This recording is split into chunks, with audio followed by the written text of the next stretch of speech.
Hi everyone, I'm Linda Ford. Last week I was invited to speak at an online meeting of the Victorian Local Government Multicultural Issues Network, or VLG-MIN for short. It's a network of local government multicultural and intercultural officers and managers in Victoria, Australia. There were a lot of tech issues for the organisers, and so a number of points I wanted to raise had to be missed or were unclear. I was asked if the presentation could be made available, so I decided to do one without the tech issues, and here it is. For 37 years, I've worked in Queensland, South Australia and Victoria in a paid capacity in local and state governments and in business, and in a paid or voluntary capacity in the community services sector. All of these roles have required me in one way or another to incorporate cultural diversity into my work. For more than 25 years, I've practiced interculturalism in all of my policy writing, program design, practice and business projects. In 2007, I found out that what I'd been doing naturally had a name, interculturalism, which is the active bringing together of people from different cultural, faith and language backgrounds. Because I know that it works, since 2013, I've advocated consistently for all levels of government to adopt an intercultural approach to the work they do and the strategies and policies they write. In 2001, I was awarded a Centenary of Federation Medal for my services to multiculturalism in Queensland. In 2016, I was formally recognised by the Council of Europe as an intercultural expert, one of only 3 outside Europe. And in 2021, I was awarded an Order of Australia Medal for services to multiculturalism in Victoria. Let's get straight into this presentation, as I need to keep it under 30 minutes. And as you'll see, I could talk about interculturalism all day. We're looking today at how to apply intercultural policies and actions for local government officers. And hopefully by the end of this, you'll have an idea of what interculturalism is and isn't, and some ways that you can either extend or create intercultural policies and strategies and programs for your council and your particular role and community members. To start, I'm going to give you an overview of my definition of interculturalism.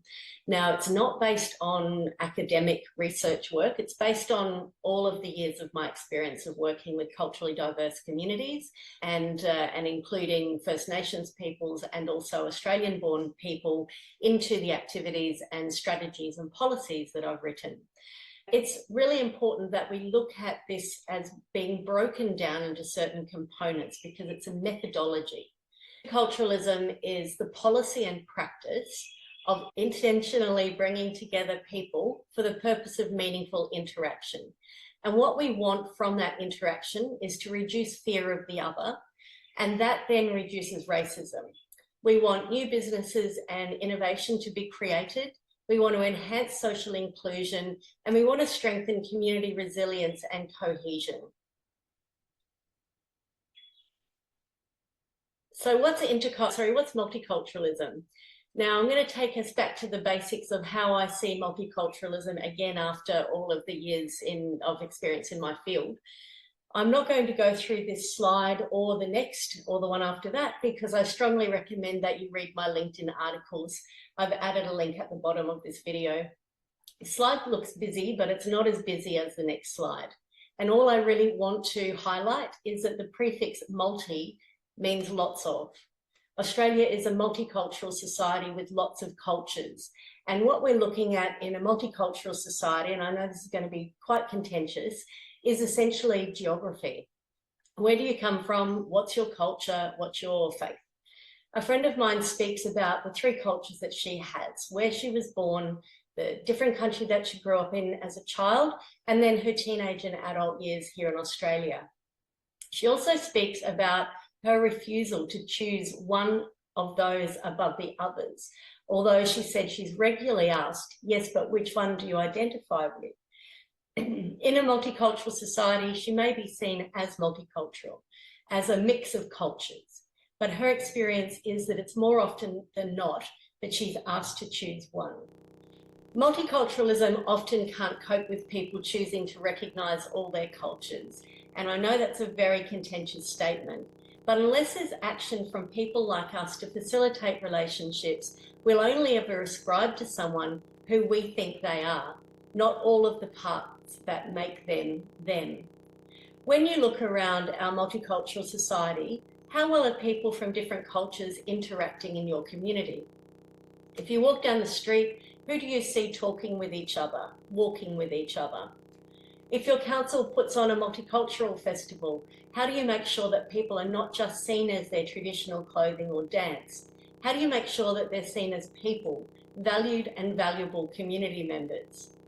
At a multicultural festival, who's there and who isn't? And at any council event, look around you. Who's there, who isn't there, who should be there? If you don't see people of different cultures and or faiths attending or interacting, you're living in a multicultural society. And without interaction, with people being side by side and not interacting, how will Australia sustain its current level of inclusivity and inclusion? This is my intercultural slide, and once again, it's not based on any kind of academic theory, it's based on my years of practice. Due to time constraints, I can't go through this slide either, but I strongly recommend that you read my article on interculturalism on LinkedIn. It has much more context, and the link is under this video. What I really want to highlight is that the prefix inter means within and between. Interculturalism doesn't replace multiculturalism, and at its most basic, it actually can't, because an intercultural society needs a multicultural society to interact with. If not, then people are talking to themselves. What we're looking at here is a methodology to use to create relationships between people in one culture with another culture, or between people in the same culture. This slide shows strong lines between groups of people. It makes sense that the stronger the lines, the stronger the relationships, resulting in stronger social inclusion and cohesion. We want the busyness of this slide and the bridging social capital that you see in this diagram to connect people regardless of their faith, age, gender, ability, sexuality, place of birth, culture, or faith. People reaching out to us and us being receptive to their facilitation of new networks was what helped us settle. Interculturalism is a method of inclusion of people born overseas as much as it is for anyone moving to any new community. The greater the facilitation of relationships, the greater the inclusion and the greater the social cohesion that results. Once again, I've written a LinkedIn article about our experience of living in the UK and Europe, and the link is below. Interculturalism isn't a lot of things. It isn't, for example, a replacement for multiculturalism. It isn't just another ism. It isn't only about migrants. And it's important to say at this point that it is not assimilation. It isn't about making people fit into the dominant society. Assimilation is bad for Australia, and the Restriction of Immigration Act and the institutional discrimination that became accepted policy for more than 70 years gave rise to institutional, political, and acceptance of social racism that we're still trying to get rid of 124 years after Federation. In fact, what became known as the White Australia policy was one of the first Acts of Parliament passed in 1901, the year of Australia's first federated parliament. Assimilation is still the policy in some countries, and I don't have any comment to make about that because they're not my countries. But what I can say without hesitation is that assimilation is the worst possible way for Australia to sustain an harmonious and cohesive country into the future. We don't want migrants to leave themselves and their culture at the door. We don't want them to have to, on the outside, leave behind their beliefs and their culture, their personal and professional stories, and that's what assimilation expects. Interculturalism expects and facilitates relationships between people who are in some important way different than someone else, and that's the opposite of assimilation. For all the politics, when it boils down to it, Australia only consists of three people. People who are born overseas, and in many cases, people born overseas and their immediate descendants who have one or more parents born overseas are generally covered by a multicultural strategy or action plan or similar. People born overseas and their children make up more than 50% of the Australian population now, but you wouldn't know it if you look at major political, social, financial and other decision-making institutions in our country. The second group of Australians are First Nations peoples. They may have been born overseas or in Australia, but they are the first people of this country. They've consistently said that they're not part of a multicultural agenda, and at a local government level, First Nations inclusion strategies includes a reconciliation plan as the foundation piece. But there is another group of people who are often forgotten when we create policies and strategies for First Nations peoples and people born overseas. These are the people that I grew up with, third or more generation Australians from European or UK backgrounds. They often don't see themselves and are not seen by others often as culturally diverse. These are people in my extended family and extended friendship groups.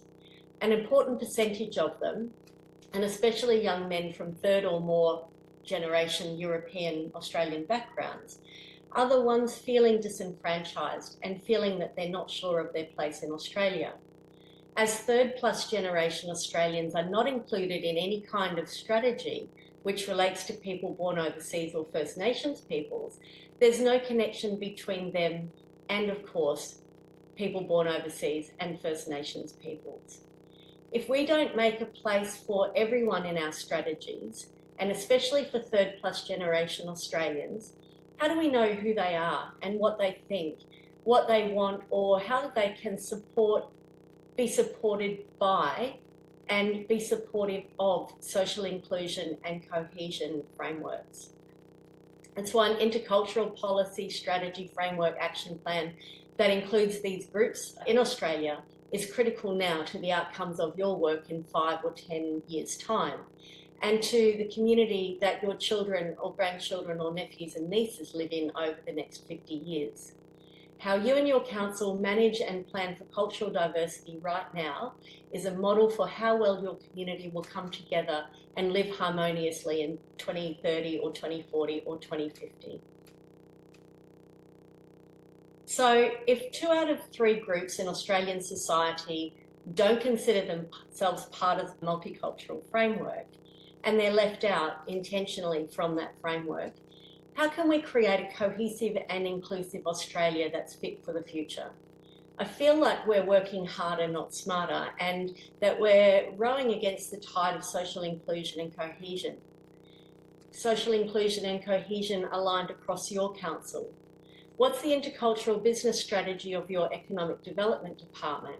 How do they bring together business owners who are born in Australia and business owners born overseas to create new markets for each other, create innovative products and services, and therefore improve the local economy? How does your sport and rec unit create better relationships between people born in Australia and people born overseas via sport in your local community?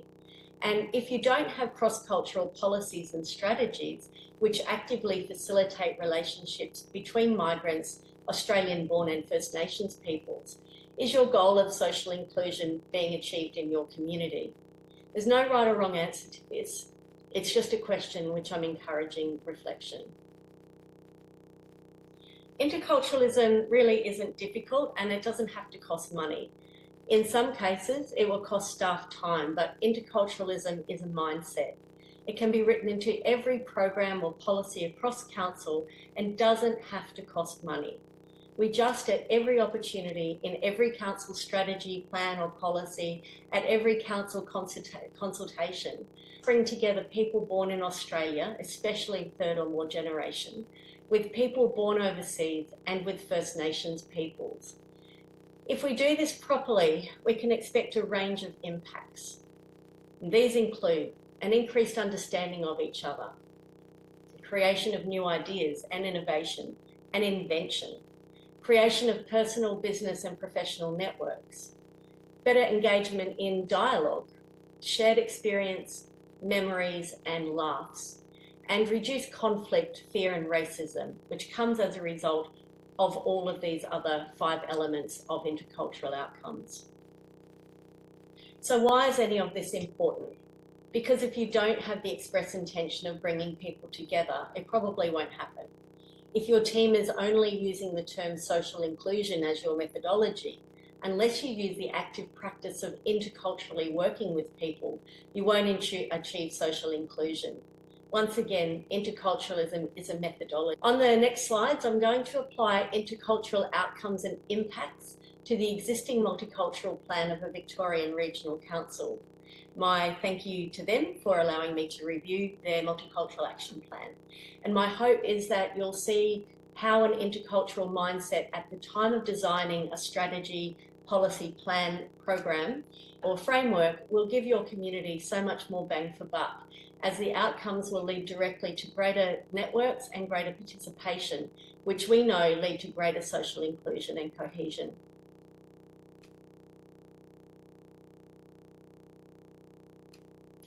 Okay, so this is the current multicultural action plan of that Victorian Regional Council.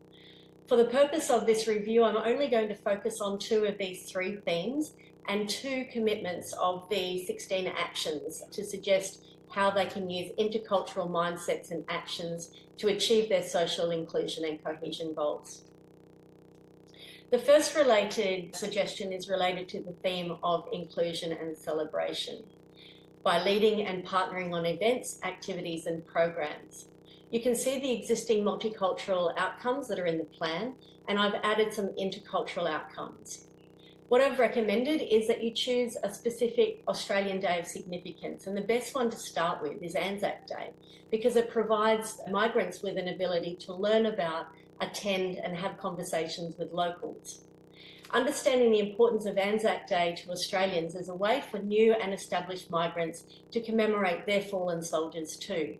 They've lost people in their fights for freedom, democracy, and safety, whether in the distant past or as part of the reasons they're now living in Australia.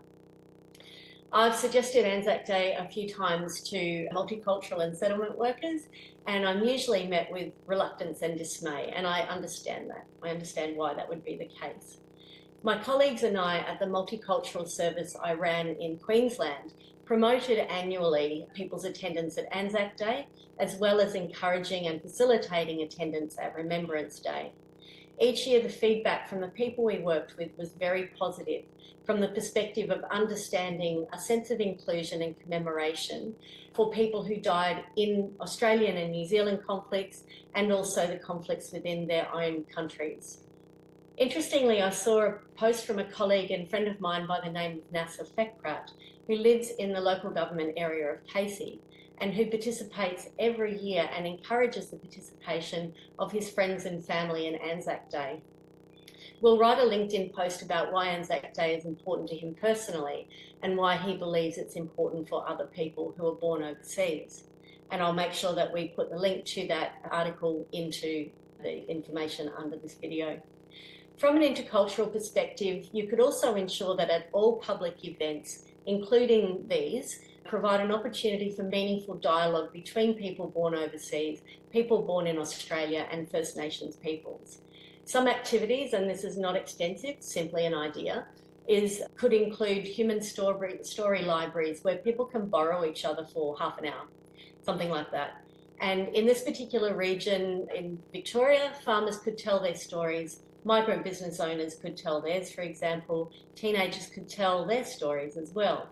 Anything that literally provides opportunities for people to talk to each other can only be a good thing. And this again is the methodology of interculturalism. There are a few other ideas there, but it's important to say that the purpose of this interaction isn't to have a program at an event. It's to deliberately create laughs and positive memories of each other.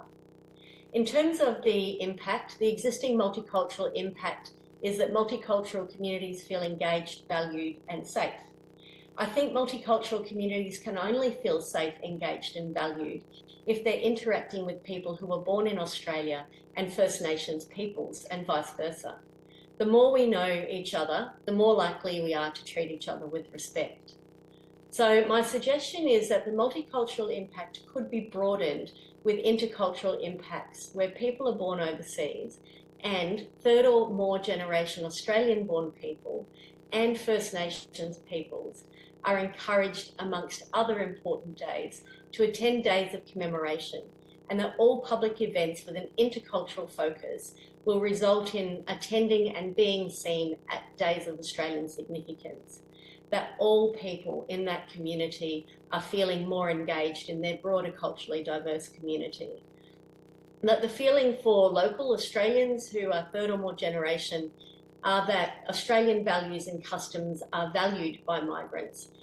So my suggestion is that the multicultural impact could be broadened with intercultural impacts where people born overseas and third or more generation Australian-born people and First Nations peoples are encouraged, amongst other important days, to attend days of commemoration. And more than this, that all public events have an intercultural focus, which will then result in people attending and being seen at days of Australian significance. People within communities feeling more engaged in their broader community. Feeling for locals that Australian values and customs are valued by migrants, and for migrants that they have a better understanding of some of the traditions of Australia that they now live in, as well as commemoration of their own fighters for democracy. That all feel safer as they will meet and greet and get to know people who were born overseas and born in Australia and First Nations peoples at events and to see them around in their community. They may also feel that they want to get to know someone more because they met at a council event. As I said at the beginning, relationships should facilitate the building of intercultural relationships only for people who feel that they're ready and want to participate. We don't push or prod, we wait, and then we facilitate. In the last example from the Multicultural Action Plan, Council commits to providing opportunities for multicultural communities to maintain healthy and active lifestyles and be well connected in the community by assisting multicultural communities to plan and prepare for disasters and critical incidents. My suggestions for intercultural outcomes where they're not already happening in this community, in this region, are working with Council's emergency management team and external SES and other voluntary emergency services to facilitate volunteering of especially newly arrived migrants who want to be involved. Working with Council's environment team to facilitate volunteering, again, of especially newly arrived migrants into, for example, land care groups or injured wildlife care groups or other environmental protection volunteer groups, can help people to care for and learn about Australian climate disasters. Working directly with migrant community organisations to ensure that messages get through and that to also ensure that people are not passively engaged as they might be through a communication campaign or with brochures, for example, or information sessions. They may not understand the urgency for disaster preparation and personal threat to their family and property unless they have people within their community providing them with that information. Once again, this isn't a time-limited program of mentoring or inclusion. It's an intentional facilitation of relationship building, participation by migrants, and becoming a valued member of that group. And again, we don't push or prod, we wait and then we facilitate. The existing multicultural impact for this particular program of assisting multicultural communities to plan and prepare for disasters is that multicultural communities participate in programs and activities that respond to positive health, well-being and engagement. My suggested intercultural impacts based on these intercultural actions are the creation of meaningful long-term positive relationships between people born overseas, people born in Australia and First Nations peoples within existing volunteer organisations. The creation of new networks with local people within a short time frame of arrival. We know that from our community development experience and from plenty of social science research that new networks help people to hear about local jobs and probably to get employed, to find out about local hospitals, schools, sports clubs, etc., which are all critical elements of settlement and social inclusion, which results in greater social cohesion. It makes sense. An intercultural approach reduces the need for a program, but it doesn't replace it, as a culturally diverse SES or fire service member will go home and into their community to talk about disasters and critical incidents. why people need to be prepared and what to do. With this approach, new culturally diverse SES and CFS members become a contact and distribution point into their community for all council communications. And this directly loops back to two communications goals that sit under different themes under Council's multicultural plan. So who's working interculturally? Interculturalism is new, but it isn't, if you know what I mean. So I've been talking about this since 2007, and it's finally being seen as a legitimate way to increase social inclusion and cohesion. These peak bodies and councils have had intercultural initiatives for a few years, and I think that you should have a look at some of the work that they're doing if you have questions about the kind of things that you could be writing or doing within your action plans. I want to just spend a minute having a look at some slides or some comments from the Multicultural Framework Review that was chaired by Dr. Hasdalal AO. The review committee found that the term multiculturalism has become problematic and has negatively impacted intercultural relations because it has created a sense of distrust and suspicion. This is a really big statement from the review commissioners, and I argue that this is a direct result of people within communities not knowing each other. If we all took an intercultural approach in writing policy, designing programs across council and practicing our craft, then we would be actively bringing people together, and that sense of distrust and suspicion would not occur or would significantly reduce. The next slide also gives us some indicators of why we need to be looking at an extension to multiculturalism. The word multiculturalism has lost much of the unifying impact it may once have had. And then later on in the review, it says we must move beyond mere tolerance and actively embrace intercultural understanding and appreciation. If your council doesn't yet have a multicultural policy or strategy or framework, or you're about to write one or update one, please create your next one as an intercultural strategy. If you do have a multicultural policy or strategy, add some intercultural impacts to your action plan. If you have the chance to influence strategies for other units or departments in your council, help them to write intercultural actions that will make your job of inclusion and cohesion much easier. If you'd like a copy of these slides, or you have any questions or comments, or you'd like to talk about how we can help, please contact me. I do ask that you attribute models, texts, and statements to me if you're using any of this work. Thanks for watching. You're welcome to link with me on LinkedIn, and please read my LinkedIn articles so you have a more comprehensive understanding of the thoughts and models that are behind this presentation. Thanks once again.